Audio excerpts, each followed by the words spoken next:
Čaute, moje meno je MonkeySpy.sk. Ja vás vítam u krátkej informačky.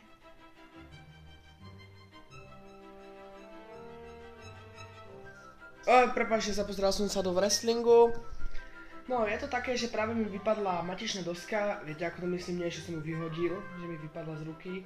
Ale jak môžete vidieť, nemám tam žiadny počítač, čiže... Ináč tam je moja druhá obrazovka. No proste tak mi vypadlo a... Nebudú teraz videa. Je sobota a v pondelok alebo v útorok mi to malo prísť. Malo, ale ak mi to nepríde, tak budem iba vlogovať. No a kým mi nepríde počítač, som sa rozhodol, že budem natáčať sériu vlogov. Lebo sú prázdniny teraz a ja sa budem doma nudiť. Nemám počítač, vonku je zima ako hovado, PlayStation sa mi hrať nechce a vlastne chodím iba v sobotu. Čiže asi tak. A keď príde počítač, môžeme zahrať Minecraft a I am Brad. Zatiaľ sa majte, čaute. Nigger.